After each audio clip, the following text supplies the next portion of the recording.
Les planètes décrivent des cercles parfaits dont la Terre est le centre. Ou le Soleil, si vous voulez. Cela ne change rien. Nous sommes en août 1610, en pleine révolution astronomique. L'œil de l'astronome, réalisé par Stein Neumann, raconte l'apparition du premier télescope. Klepper, astronome, a 10 nuits pour observer le ciel. Cette observation va alimenter tous les fantasmes.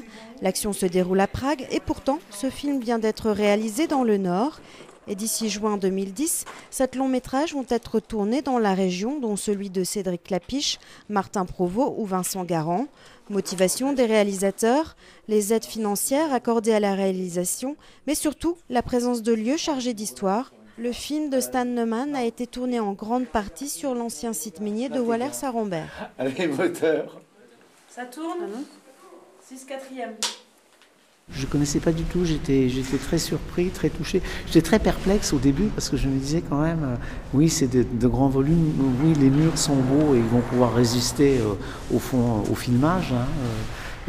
Mais en même temps, je me disais c'est vraiment le grand écart quoi, entre Prague 1610 et Wallers-à-Rambert 2010. C'est bizarre. Et puis finalement, comme souvent au fond, les paris les plus extrêmes, soit ça marche pas du tout, soit ça marche très bien.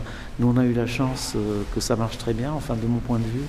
Et par rapport à l'espèce d'état d'interrogation initiale où on était, là aujourd'hui, alors qu'on vient de finir le tournage, je trouve que le résultat est magnifique, magnifique. Optique.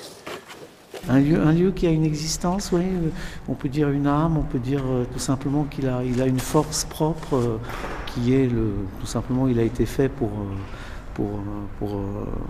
le travail, pour le réel et pas juste pour faire semblant. Et ça, la caméra le sent. Autre pari réussi pour l'équipe, celui de filmer les scènes, dont la plupart se sont déroulées à la lueur d'une bougie, à l'aide d'un appareil photo dernière génération. En fait, on fait le film avec un appareil photo équipé pour tourner en HD, ce qui nous permet d'avoir une qualité d'image absolument magnifique et surtout d'avoir une très très grande sensibilité que ne permettent pas les caméras normales.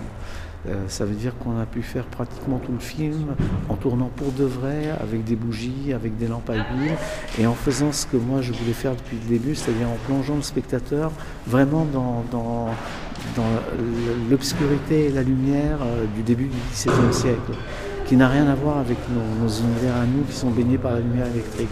Le long métrage sortira sur grand écran fin 2011 et l'équipe pense déjà au Festival de Cannes de l'année prochaine, avant pourquoi pas d'être nominé au César comme les films Welcome tournés à Calais et à l'origine tournés dans le Cambrésis.